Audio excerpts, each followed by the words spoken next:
Une situation alarmante dans le golfe de Moussonoï, proche de Kolwezi, dans le sud de la République démocratique du Congo.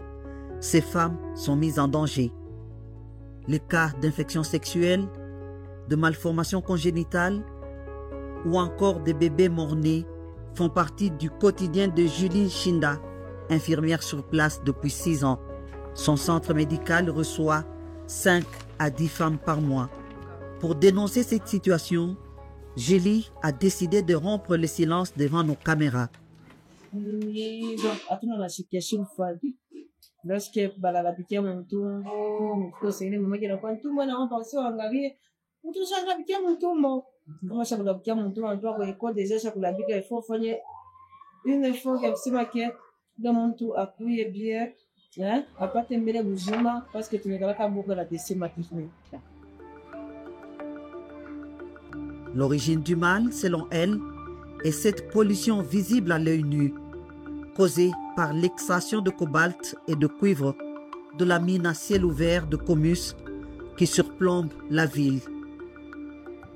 Dans une étude publiée en mars 2024, les ONG RED et AfriWatch confirment cette corrélation, basée sur plus de 22 études scientifiques et 20 rapports de la société civile.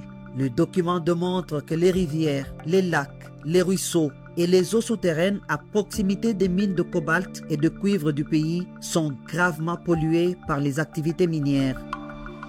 Dans ce même rapport, 56% de personnes interrogées déclarent que la pollution affecte la santé gynécologique et reproductive des femmes et des jeunes filles.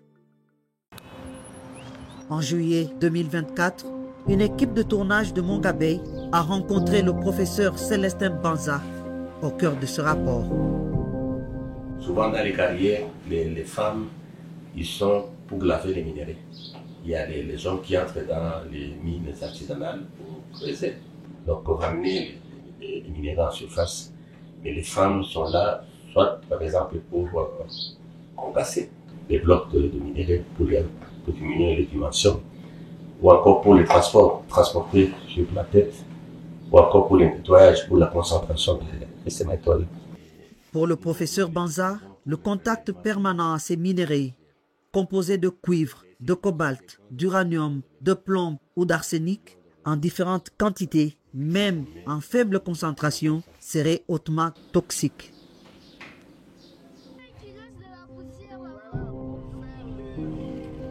Dans la ville de Kolwezi, les témoignages des proches des victimes de la pollution minière ne manquent pas.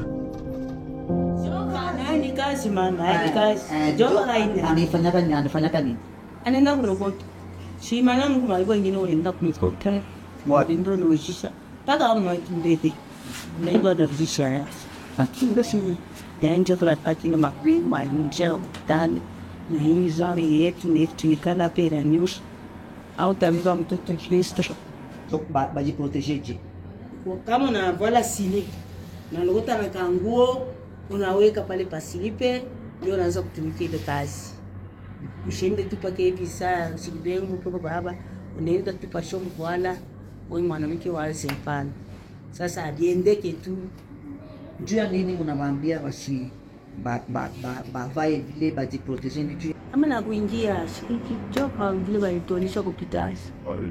Mnganga alitonisha vile anatufundisha kama mwanamke bwana hivi uende kabambi ile kazi era nini shughuli sasa libandike kwa paka naingia ndio maisha ya mkatango mtu kabisa. Banda bisu to awa 2014 on a dit déjà que va mamba wa bocha taba 4 5 monstres bazemi kolongwa fosi kushikuti koluba kaka likola komis oyo tozoyeba te soki tosala nini soki tosala nini. Personne, ou presque. Julie, l'infirmière qui se bat contre ses problèmes de santé, entend les mêmes témoignages chaque jour. Maman avait la tumika ni manki ya moyen. Là les fasi la tumika ya mairanyo miko ya mingi joni. Là ile mairanyo inaanza kuingia mwa mama inafanya iterisi na kama ni je donc maka compliqué. La mine de Comus qui surplombe Kolwezi n'a pour le moment pas répondu à nos demandes. Qu'elle nettoie les pierres, les portes ou les vende Ces femmes ne sont pas averties de l'irradiation que pourraient produire ces minerais. Dans certaines mines artisanales, comme à Kapata, à quelques kilomètres de là, des coopératives minières ont été mises en place pour fournir des protections aux femmes qui lavent ces minerais, une pratique loin d'être généralisée.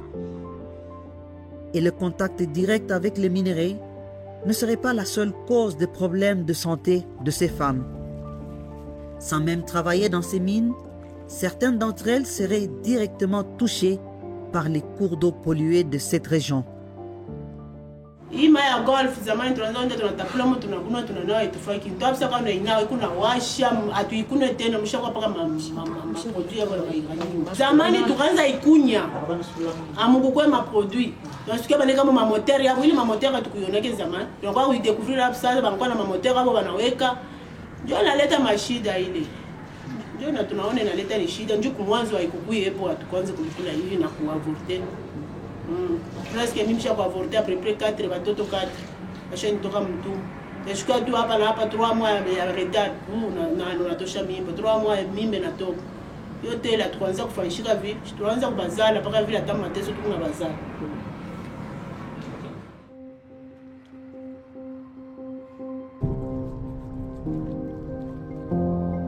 Depuis Lubumbashi, le professeur Banza confirme. Et donc on peut être contaminé, soit à partir de la peau, parce qu'on a pu à tout moment on est en train de nettoyer les habits dans la rivière, bien parce qu'on consomme, on utilise cette eau pour le bain. Et ou encore il y a des aérosols, des gouttelettes qui sont antinataux, qui sont absorbés par la bouche. Selon le rapport de RED et AfriWatch, Kolwezi n'est pas un cas unique. Kaindu, Chamundenda, Chabula, Kachala, Mibanzi. Nombreux sont les villages cités dans le document qui seraient touchés par la pollution minière industrielle. La pollution devient presque généralisée dans tous les milieux où on exploite des minéraux. Il y a une pollution qui diffuse. Et les règles environnementales ne sont pas du tout respectées. Très peu d'entreprises respectent les règles de l'environnement. Les femmes ne seraient pas les seules concernées. En pleine recherche, le professeur Banza se penche aujourd'hui sur le lien entre la pollution minière et la baisse de fertilité des hommes de la région.